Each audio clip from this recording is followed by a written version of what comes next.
እንደው በትልቁም በትንሹም እኔ ላይ እኝኝ ማለት ይቀናሻልና ነው እንጂ አሁን አባትሽ እንደው የት እንዳለ ጠፍቶሽ ነው? ልቦናሽ ያውቀዋል። በእርግጠኝነት ወይዘሮ ሻሼ ቤት ጠላ እየጠጣ ነው። እሳትን በጥብጦ አለመጠጣቱ ሸብረብ ሆኖ ነው። ጠላ ምን ይገርማል? እኔ ያለሁ አይደለም እንዴ ያለዳይ አፍንጫዬን እንዴ አልገሽ ሰንገሽ ይዘሽ ነገር የምትግጪኝ ደሞ ቢጠጣስ ብርቅ ነው እንዴ? ደሞ ለጠላ ሌሊቱን ሙሉ ለትልቅ ዓላማ ሳዘጋጀውና ስመክሮ ቆይቼ ጠዋት ነገር ዓለሙን ሁሉ ረስቶ ሾለክ ብሎ ሄዳል። ታዲያ ጋሽ በቄ ሰውዬ ከዚህ በኋላ ሰው ይሆናል? ምን እንግዲህ ምን ይደረጋል? አንዴ የሰጠሽን እንግዲህ መቀበል ነው እንጂ አባት ይቀየርልኝ ማለት አይቻል። ይቀየራል፣ በደንብ ነው የሚቀየረው። ኧረ ተይ አንቺ ልጅ፣ ኧረ ተይ የሰይጣን ጆሮ አይስማው። ወይ ሸብር እንደው እንዴት ያለች የጋለች ብረት ምጣድ ላይ ነው የጣለህ እባክህ። ወይ ጉድ ኤርታሌ አንቺ ማለት ዳሎል ማለት ነሽ። ይሄ የሚንበለበለው እሳት የሚፍለቀለቀው ገና ከመሬት ብቅ ሳትይ እንደው አባት ያልቀየር ካልሽማ ሌላ ጊዜ እንደው ትንሽ ከፍ ካልሽ እንኳን ለዚህ ግቢ ቀርቶ ለሀገር የሚተርፍ መዘዝ ቡድ ነው የምታመጪው።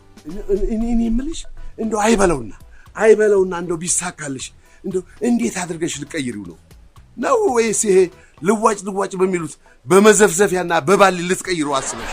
እሱን ለኔ ተው፣ የሚደረገውን አውቃለሁ እኮ። ምን ልታደርጊ ነው የፈረንጅ አባት አምሮሽ ደግሞ በፈረንጅ ልትቀይሩ? እስቲ ንገሪ። ይሄን እንደመድረስ ቢሆን ለምንድን ነው የምታዘጋጅ? ላስድበት ነው። ማን ሸብረብን?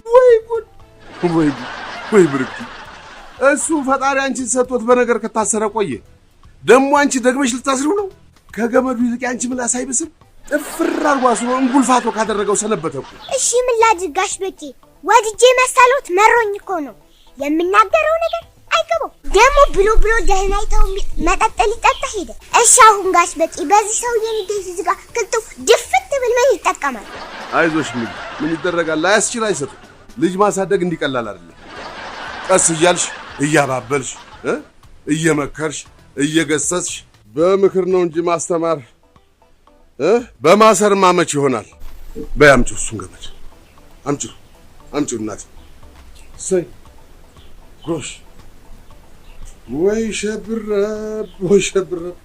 እንደው ስንቱን ጉድ ነው የቻልከው አንተዬ። እንደው ስንቱን ጉድ ነው የቻልከው። ይሄ ግቢ እንደው የጉድ ግቢ ሆነ። የቃጫውን ገመድ እኔ ካሳልኩ የምላሷን ደግሞ አንተ ቻለው።